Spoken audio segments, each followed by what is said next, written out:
So, if you feel tired, burnout, and empty every single time you got home from work, what you need is an escape plan that you can start right now to finally quit your soul-sucking job and start living life on your own terms. But, you see, even though most of us say we want freedom, not all of us are actually ready to start. Here on True Wealth, we also felt the same before, or maybe worse. It was hard for us to sit in front of our laptops after our 9 to 5.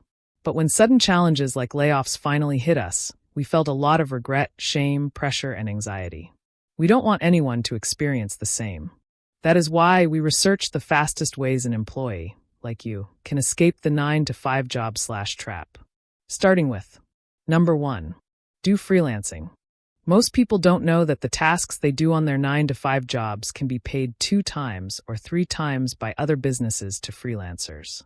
Actually, according to Upwork, these are the top 10 out of the 25 highest paid freelance jobs in 2025.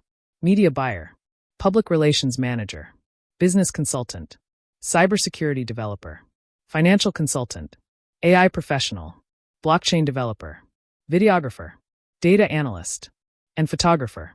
You can start by analyzing your tasks at your current job that you think is transferable or can be offered to other companies.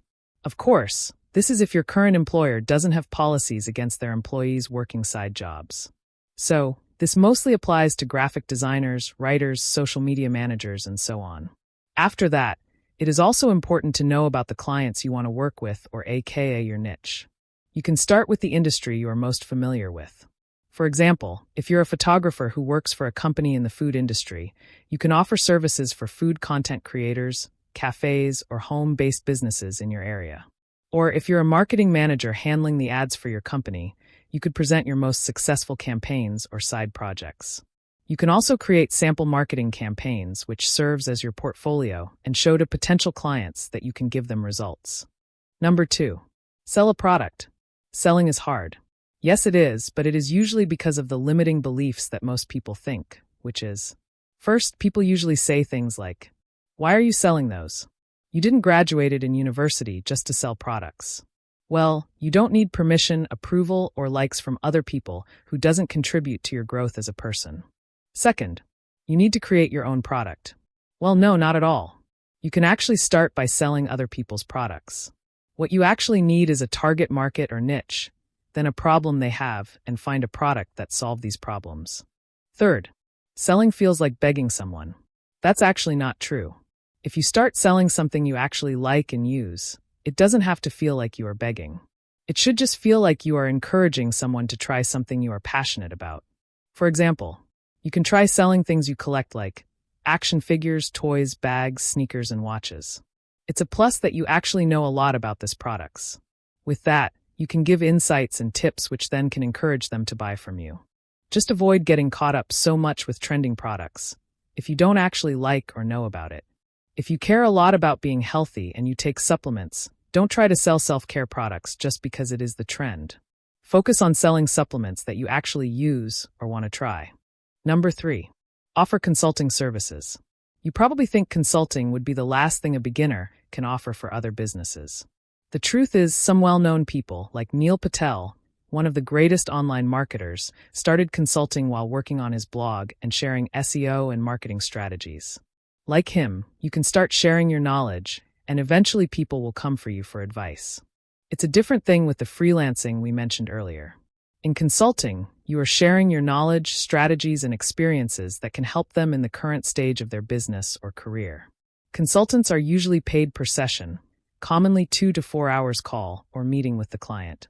For example, you're a data analyst for a company and you learned a lot on how to structure a growth plan based on data you've collected. You can offer your consulting services for companies who want to scale their businesses by reliable data from their customers. Number 4. Trade your free time. Rich people have lots of money, while broke people have lots of time. If you're the latter, leverage on what you have. Time is the best and no-cost asset that you can offer while working your way up. Find tasks or activities that rich people wish to delegate to free their time and do more important things.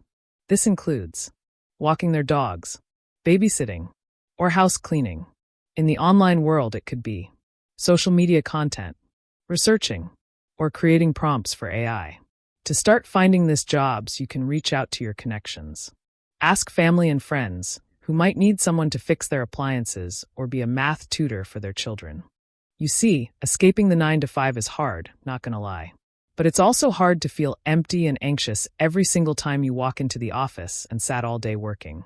If you know the true meaning of freedom, the freedom of making your own choices, having control over your schedule, and having time for the things that truly matter to you, you know that your 9 to 5 is not the answer. So, are you ready to take the risk and escape your 9 to 5 trap? Comment down below, and if you like this video, please consider subscribing.